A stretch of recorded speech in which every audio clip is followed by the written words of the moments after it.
Hello, Internet. It is a beautiful afternoon in St. Louis, Missouri, and today we are doing something different. So, this whole Corona situation is kind of depressing. So, I decided I would go to my favorite story channel on YouTube. They have such quality content as "My girlfriend died after I kissed her." "Dad left me in the river. I came back after 15 years." You cannot make this up. This is quality content. So today we're gonna be checking out the newest one. I need to keep up to date with my quality. Hi, I'm Seth, and I'll be telling All right. So I'm partly deaf, so we're gonna have to have the subtitles on just for me. Let's you go. how I ended up in a stick. Right off the bat, we get to know that this man is absolutely garbage. Like most men. Like most men. Oh my god, bro. Why is she crying so much? And clearly he doesn't care. Why is he recording? Wow, this is about to be a great story. Where my girlfriend's life depended on me. You see, Renee and I met at our mutual friend's party. When I walked into the room, Renee was standing alone sipping her drink, so I went to say hi. I said, "I'm not a photographer, but I can picture me and you together." She laughed and said, "Wow, is this how you..." My god. My god. If I said that, she would just walk away. And I guess he just got the sauce.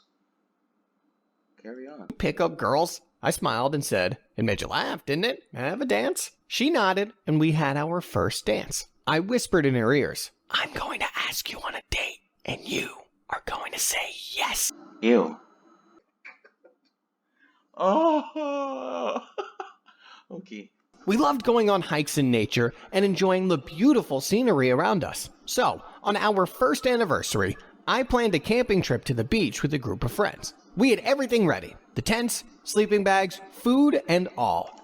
Who goes on a camping trip to the beach?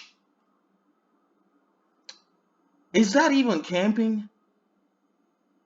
That's just trespassing. But you know me, I don't got money like that, so. But at night, around 3 o'clock in the morning, Renee woke me up saying that the tent was shaking. I barely managed to open my eyes because I was too tired, but I heard strange noises that made me worry. What I saw freaked me out. The ocean was raging and the waves were getting bigger and bigger. The wind was so strong that the trees felt like they were about to fly. Then we went outside yelling while opening our friends' tents like crazy people. "Everyone, wake up! We are in the middle of a storm. We need to get moving." Some of our friends... Why is she crying, bro? Wake up, we need to get out. There's a storm. She starts crying. Why? Okay. were already awake, but they were packing their stuff. I see why.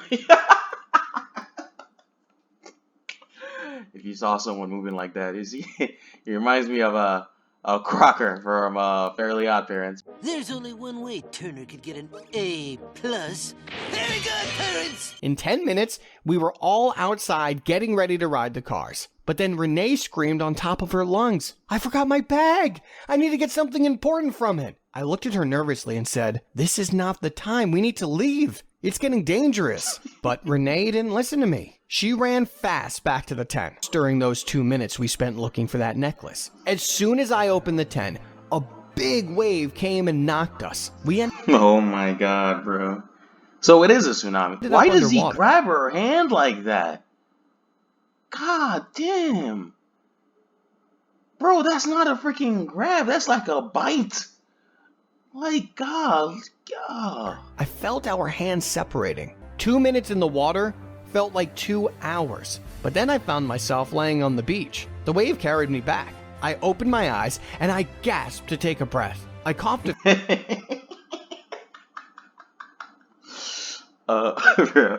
My friends were coughing like this while I was next to them.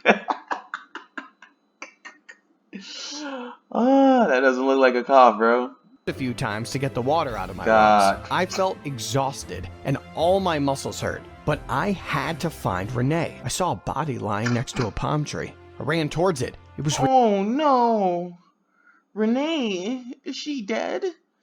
Renee, I knelt down and I patted her face, but she didn't respond. She was unconscious. I took my phone out to try and call for an ambulance to find that it was dead. I held Renee in my arms and started walking towards the main road. The wind was still strong and it started to rain. Cars were passing by fast. 2 minutes later, an old man stopped with his minivan. He said in a loud voice, "Get in, young man. Can you open the door?" And I pointed to Renee. I like how they communicate with each other by calling each other old man and young man. You know, I couldn't tell the difference if they just said man, you know. So it's nice. 15 minutes later, we arrived at the hospital. The paramedics came running when they saw me trying to get her out of the car. They took her. I don't know, bro. That paramedic didn't seem like he was trying to help. Paramedics came running Look when they at him, saw bro. me Friggin' pervert. trying to. I got up and went to her room. She was lying peacefully in her bed, sleeping like an angel. Tears started falling from my eyes when I saw her. I thought I was about to lose her forever. I rushed over and hugged her, saying, "Oh, thank God. How are you feeling? Are you okay?" But Renee didn't answer. She had a confused look on her face. Then she asked a simple question that turned my life upside down. "Who are you?" I looked at her. She was so confused. Wow, that's what it looks like when someone has amnesia. Dang. That's wild. She really didn't remember me.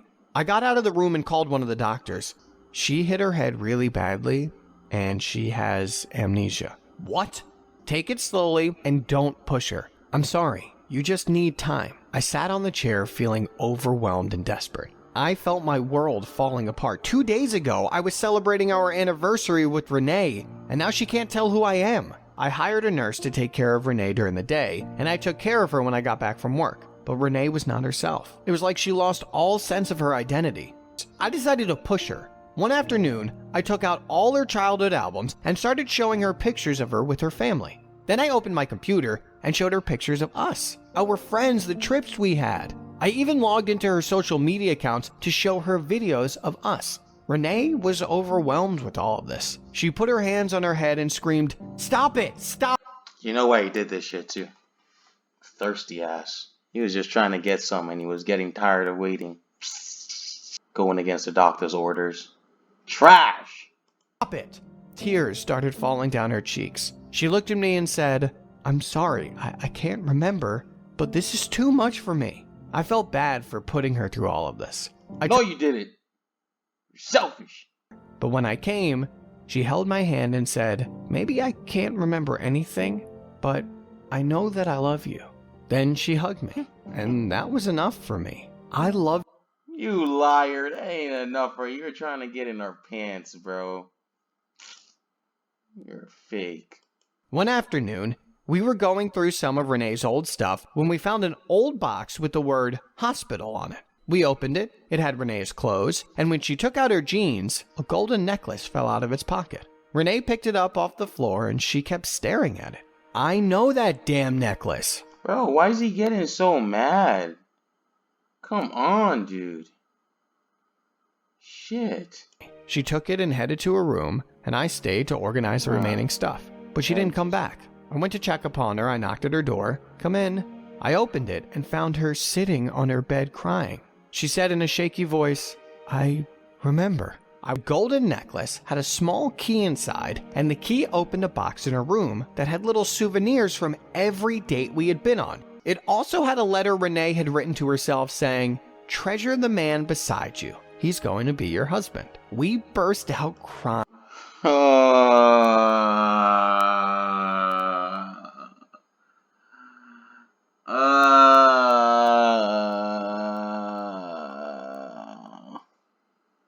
Well, if this isn't a happy ending. Wow. Man, oh my god. The locket, you know, it caused all of this. But it also resolved all of this. Oh. But if she didn't go back, she could have still found a way to open the box, because, you know, you can still open a box somehow. You can make a new key, and, you know, she wouldn't have been in harm's way, and she would have never lost memory, and they wouldn't have lost so much money with medical expenses. So, you know, this is still a big L on all their parts, but oh my god, so beautiful. I shed 2 tears. I can't wait for the next story to come out. I'm hoping for something more spicy next time. But yes, my story animated. Thank you guys for watching. This was, I don't know. I'm sorry. I am in Corona times. It's Rona. It's Rona days. I hope you enjoyed, even if this was not my most excited moments. And I will catch you next time.